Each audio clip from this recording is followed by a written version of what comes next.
प्राचीन समय में विद्यार्थी गुरुकुल में रहकर ही पढ़ा करते थे। बच्चे को शिक्षा ग्रहण करने के लिए गुरुकुल में भेजा जाता था। बच्चे गुरुकुल में गुरु के सानिध्य में आश्रम की देखभाल किया करते थे और अध्ययन भी किया करते थे। वरदराज को भी सभी की तरह गुरुकुल भेज दिया गया। वहां आश्रम में अपने साथियों के साथ घुलने मिलने लगा, लेकिन वह पढ़ने में बहुत ही कमजोर था। गुरुजी की कोई भी बात उसके बहुत कम समझ में आती थी। इस कारण सभी के बीच वह उपहास का कारण बनता है। उसके सारे साथी अगली कक्षा में चले गए, लेकिन वो आगे नहीं बढ़ पाया। गुरुजी जी ने भी आखिर हार मानकर उसे बोला, बेटा वरदराज, मैंने सारे प्रयास करके देख लिए हैं। अब यही उचित होगा कि तुम यहाँ अपना समय बर्बाद मत करो। अपने घर चले जाओ और घर वालों की काम में मदद करो।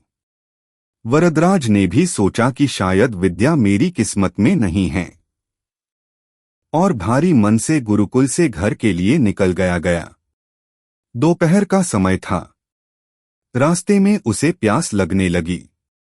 इधर उधर देखने पर उसने पाया कि थोड़ी दूर पर ही कुछ महिलाएं कुएं से पानी भर रही थी। वह कुएं के पास गया। वहां पत्थरों पर रस्सी के आने जाने से निशान बने हुए थे, तो उसने महिलाओं से पूछा, यह निशान आपने कैसे बनाए? तो एक महिला ने जवाब दिया, बेटे, यह निशान हमने नहीं बनाए।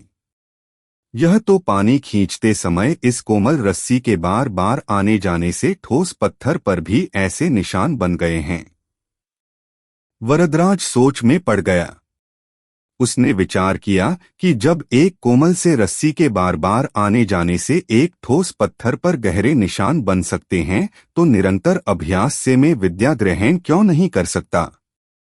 वरदराज ढेर सारे उत्साह के साथ वापस गुरुकुल आया और अथक कड़ी मेहनत की। गुरुजी ने भी खुश होकर भरपूर सहयोग किया। कुछ ही सालों बाद यही मंदबुद्धि बालक वरदराज आगे चलकर संस्कृत व्याकरण का महान विद्वान बना, जिसने लघु सिद्धांत कौमुदी, मध्य सिद्धांत कौमुदी, सार सिद्धांत कौमुदी, गीर्वाण पद्मंजरी की रचना की। शिक्षा मोरल।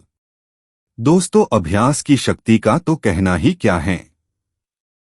यह आपके हर सपने को पूरा करेगी। अभ्यास बहुत जरूरी है, चाहे वो खेल में हो या पढ़ाई में या किसी और चीज में। बिना अभ्यास के आप सफल नहीं हो सकते हो। अगर आप बिना अभ्यास के केवल किस्मत के भरोसे बैठे रहोगे, तो आखिर में आपको पछतावे के सिवा और कुछ हाथ नहीं लगेगा। इसलिए अभ्यास के साथ धैर्य, परिश्रम और लगन रखकर आप अपनी मंजिल को पाने के लिए जुट जाएं।